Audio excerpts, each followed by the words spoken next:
Pemirsa, pada segmen terakhir ini saya ingin mengajak Anda sekalian untuk lebih menajamkan lagi visi kita tentang membranding kota, mengangkat budaya ini tadi. Pak Haji tadi disampaikan oleh Bu Yuli bahwa banyak bangunan-bangunan yang kurang pas dalam tanda kutip di Madiun. Bagaimana Pak Haji? Ya, utamanya tadi disinggung tentang Merlion ya. Merlion itu kan ada singa yang mengeluarkan air di situ ya. Ketika Amerika memiliki patung Liberty, itu sebenarnya juga tidak bikinan orang Amerika sendiri, itu hadiah dari Prancis. Tapi kan ada sejarahnya. Ya. Misalnya orang Singapura datang ke sini melihat keberanian tokoh-tokoh sejarah kita lalu memberikan Merlion lain soalnya. Itu ada sejarahnya. Gitu. Ada sejarahnya. Tapi kan ini tidak. Ini mengeblat kota-kota lain yang bisa saja lebih hebat karena ada luas yang hebat, luas tanahnya mencukupi dan sebagainya. Sehingga suatu saat Madiun tidak beda dengan kota-kota lain. Sehingga ini anti produktif dengan city branding sebenarnya yang sedang dicanangkan Madiun sebagai kota pendekar. Itu lain loh. Misalnya, Madiun punya harimau dari Madiun, maka saya berikan Anda Merlion. Ini cocok untuk kota Anda. Kalau tidak ya nggak usah dipasang Merlion. Kita pasang aja misalnya di Jawa itu ada, kita kan subkultur Mataraman. Di Jawa itu ada kacar kucur ya dalam pengantin itu. Di mana seorang laki-laki itu memberikan beras atau yang nyuntak gini ya, yang menerima perempuan. Ya. Nah, karena kita di zaman egaliter, maka perempuannya nggak usah di bawah, di sampingnya. Nyuntak beras itu diwujudkan dalam bentuk air kan bisa. Nah, ininya pakai beskap Madiunan atau gimana, atau pakai beskap yang khas Mataraman bisa. Tidak harus mengimpor dari Singapura. Memang ada sih yang secara positif bilang bahwa daripada jauh-jauh ke Singapura, tetapi orang lain juga Madiun di Singapura buat Singapuran Madiun buat malu mungkin ya, sebagian orang malu, sebagian lagi enggak asli seperti itu. Tapi yang jelas adalah ini kalau memang ingin memberikan suasana internasional ya nggak cukup sebenarnya space itu sebenarnya kita yang tradisional masih membutuhkan doa seperti itu. Misalnya katakanlah ada sebuah kita meniru ya yang dilakukan di Prambanan. Prambanan itu setiap bulan purnama ada Ramayana. Setiap bulan purnama. Nah, kita itu kan ada permainan rakyat yang biasanya dimainkan anak di bulan purnama. Nah, kenapa tidak dibikin saja sebuah area untuk permainan rakyat, untuk anak-anak jamuran dan sebagainya, dan itu eksotis karena apa? Suatu saat di bulan purnama orang mungkin mematikan gadget semuanya lalu melakukan seperti itu, dan sekarang ini zamannya adalah zaman orang-orang bergenitria ya, menggunakan yang kita mengikuti apa yang sedang tren saja. Orang sedang suka memvideo dirinya untuk hal-hal yang belum dilakukan, pasti dia laku. Dan itu tidak menyalahi city branding sama sekali karena berakar dari budayanya seperti itu. Seperti kacar kucurnya dan sebagainya seperti, atau mungkin kendi, ibu-ibu yang nyuntakkan kendi di air itu kan sangat tradisional. Luku, garu, kerbau. Yang itu tadi kan ada airnya. Iya, ada airnya. Memang alasannya adalah UMKM, untuk menaikkan UMKM mungkin secara serta-merta mungkin ya, tapi kedepannya saya kira malah anti produktif dengan city branding. Ini jangan-jangan malah kalah. Pendekarnya kesilap dengan itu. Gitu, Pak. Dan kenyataannya memang seperti itu ya Bu Yuli ya, orang berbondong-bondong berselfie ria di depan Merlion. Gimana nih? Itu tadi ya Pak Titus ya, makanya saya berulang-ulang katakan bahwa Madiun ini memang sedang mencari identitas begitu ya. Jadi kita itu harus kemana? Jadi harus sebetulnya ini bukan hanya PR pemerintah, tapi juga PR kita bersama begitu, karena mungkin masukan-masukan dari masyarakat Kota Madiun itulah nanti yang akan membranding kota itu sendiri. Termasuk begitu masukan ya. dari Bu Yuli dan Ya, begitu. Dan tadi seperti yang Pak Haji sarankan tadi itu sangat baik begitu ya. Bagaimana kita memanfaatkan potensi yang ada. Memang membranding kota itu tidak bisa lepas dari sejarah. Cuman kemudian kalau kita bicara tentang membranding kota, itu pasti nanti ada hubungannya juga dengan memajukan budayanya. Nah, tetapi harus dilalui dengan berbagai macam tahapan, tidak bisa instan, Pak Titus. Jadi yang pertama tahapannya adalah kita harus menggali potensi budayanya dulu. Dalam hal ini mungkin kita akan menggali potensi budaya apa sih dari dulu sampai sekarang yang ada di Madiun, begitu. Kemudian yang kedua, ini yang tidak kalah pentingnya adalah kita harus memilah-milah atau mengklasifikasi. Karena mohon maaf, ada budaya-budaya tertentu itu yang bertentangan dengan norma-norma sosial dan norma agama juga.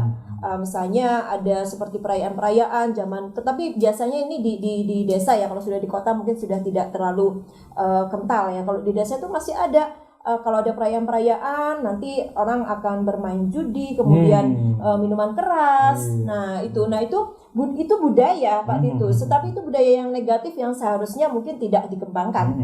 Jadi ini yang maksud saya adalah tahapan kedua adalah memilah-milah budaya tersebut. Kemudian kalau sudah dipilah, kita ambil yang positif, baru kita mengembangkan budaya-budaya yang positif tersebut sebagai landasan pemikiran untuk city branding tersebut. Begitu. Jadi dalam hal ini mungkin tadi kalau sejarahnya adalah sejarah peperangan, ya pastinya berhubungan dengan pendekar, kemudian berhubungan dengan jiwa heroisme, dan juga harus berhubungan dengan masa sekarang. Begitu, makanya saya bilang tadi itu dari pendidikan dulu. Mengapa? Karena kita harus upgrade terus. Harus upgrade kota ini kota kecil harus upgrade terus. Bagaimana kita jangan sampai ketinggalan dengan daerah-daerah yang lain dengan potensi yang ada di sini. Dan kemudian kita juga harus kembali ke sejarah. Sebetulnya sejarah Retno Dumilah itu endingnya itu masih belum jelas sampai sekarang. Ini adalah tugas-tugas para ahli sejarah untuk bagaimana kembali menggali sebetulnya bagaimana nasib Retno Dumilah itu, karena setelah dikalahkan oleh Mataram, Retno Dumilah diboyong ke Mataram sebagai rampasan perang. Tetapi belum jelas nasibnya bagaimana, tapi yang jelas hingga akhirnya dia meninggal di Pleret, Bantul, dan dimakamkan di makam raja-raja di Imogiri. Karena pada saat itu sejarahnya seperti ditutup. Ada kegalauan di situ karena biasanya kalau rampasan perang terus perempuan itu dinikahi begitu ya. Tapi waktu itu kan Danang Sutawijaya sudah punya prameswari, sudah punya permaisuri. Jadi mungkin tidak baik kalau poligami mungkin ya. Sehingga akhirnya karena Retno Dumilah itu kedudukannya tinggi, bupati perempuan, sehingga tidak mungkin dijadikan selir. Sehingga akhirnya disitulah sejarah ditutup. Nah ini sebetulnya adalah PR untuk kita bersama juga, bagaimana menguak sejarah tersebut dan mungkin menjadikannya sebuah ikon, bahkan potensi wisata sejarah di Kota Madiun. Kota Madiun ada bangunan-bangunan bersejarah. Salah satunya yang di Kolonel Marhadi itu yang sekarang dijadikan sebuah kafe. Nah itu kan rumah sangat bersejarah. Kenapa tidak dijadikan museum? Kemudian tadi di depannya ada dolanan anak-anak seperti yang disarankan oleh Dr. Aji tadi. Sehingga museum itu tidak hanya museum yang tidak menarik, karena kan milenial itu tidak tertarik ke museum. Tapi kalau museum kemudian ada plus-plusnya, itu pasti akan menarik. Ini saya berikan gambaran, tapi mungkin agak jauh. Cuman ini adalah sebuah gambaran yang kita mungkin juga akan menciptakan dengan versi lain ya. Kalau di Dubai, di Uni Emirat Arab itu ada istilahnya tempat itu wisata baru, namanya Dubai Frame. Jadi bentuknya seperti frame foto, itu bangunan bentuknya seperti frame foto yang sangat besar. Ternyata di dalamnya itu adalah sejarah Dubai. Dari mulai Dubai zaman dulu sampai sekarang, tetapi dibuat museum, itu museum sebetulnya. Tapi dibuat museum itu sedemikian rupa sehingga sangat menarik dengan efek-efek laser dan lain sebagainya, sehingga orang kalau masuk situ tuh jadi tertarik dan sekaligus belajar sejarahnya. Dan itu sangat menarik wisatawan dan bisa menjadi pemasukan daerah karena tiketnya juga mahal untuk masuk ke situ. Nah, jadi maksud saya museum yang milenial lah, begitu. Tapi tetap backgroundnya adalah bangunan bersejarah dan yang diangkat adalah sejarah-sejarah yang berhubungan dengan Madiun seperti bupati-bupatinya, Retno Dumilah dan lain sebagainya, dan ditambah dengan aksesoris-aksesoris yang lainnya sehingga akhirnya museum itu menjadi museum plus-plus istilahnya seperti itu, sehingga orang jadi penasaran dan itu menjadi salah satu objek yang mungkin akan sangat digemari oleh mungkin pengunjung dari luar kota. Kurang lebih mungkin seperti itu. Dengan demikian jadi city brandingnya itu semakin kuat begitu, didukung dengan sejarah, didukung dengan fasilitas wisatanya, didukung dengan kulinernya, dan didukung dengan semangat masyarakatnya di sini yang berpendidikan, kemudian juga berbisnis dengan baik mungkin dan juga berakhlak baik. Kurang lebih seperti itu Pak. Saya tertarik dengan Dubai Frame tadi ya Bu Julia, tapi katakanlah misalnya di Madiun itu saya melihatnya ya ada sebuah dikotomi antara kota dengan kabupaten. Oh, Retno Dumilah itu milik kabupaten. Seperti itu gimana? Memang kan kabupaten kota itu kan hanya dikotomi untuk pemerintahannya sebetulnya. Tapi kalau budaya itu tidak bisa dipilah itu. Karena memang budaya kita itu jadi satu. Dulu tuh tidak ada pemilahan kabupaten dan kota. Sekarang aja ada. Kalau dulu kan tidak, Madiun ya Madiun begitu aja. Purabaya dulu kan jadi satu semuanya, bahkan kerajaannya dulu di Ngurawan itu juga itu kan ada hubungannya dengan Madiun. Jadi janganlah dikotomi yang seperti itu. Kalau dikotomi untuk pemerintahannya tidak apa-apa. Tapi kalau budaya jangan dikotomi seperti itu. Retno Dumilah milik siapapun, pokoknya yang masih identitasnya masih Madiun, baik itu kota maupun kabupaten, ya Retno Dumilah milik keduanya kalau menurut saya. Gitu. Gimana Pak? Iya, Retno Dumilah kemudian turun sampai ke terakhir itu Senur Prawidarjo ya. Itu memang diklaim oleh kedua-duanya. Karena memang milik kedua-duanya ya, dan memang tidak terjadi dikotomi secara budaya ya. Dikotomi itu terjadi karena setiap kota, setiap kabupaten harus memiliki ciri sendiri. Itu maunya sentral, maunya pemerintahan federal, maunya pemerintahan republik. Seperti itu sehingga terjadi pembelahan itu sebenarnya nggak perlu. Karena secara de facto nggak bisa dibelah. Itu pertama. Kedua, ini tadi pertanyaan tentang apa? Tentang dikotomi tadi sudah dijawab. Dikotomi, sehingga dikotomi itu mestinya tidak perlu ada. Nah sekarang kita harus menguatkan city branding ini. City branding ini menjadi kuat kalau kita tidak memiliki jiwa katakan tadi inferior terhadap budaya sendiri. Saya punya benchmark yaitu Jepang. Jepang itu modernnya jalan, tradisinya jalan, kedua-duanya bangga mereka itu. Jadi tidak, kalau saya di teater kabuki saya tidak pernah pergi ke gedung bioskop, tidak. Saya juga movie figur, saya juga pergi ke teater kabuki. Saya lihat gulat sumo, saya juga mungkin senang tinju dan sebagainya. Jadi dua-duanya jalan secara bagus, secara hand in hand ya. Jadi di sini mall boleh masuk, memang itu kebutuhan kita. Kemudian segala macam kedai kopi dan sebagainya itu memang kemauan zaman seperti itu boleh masuk.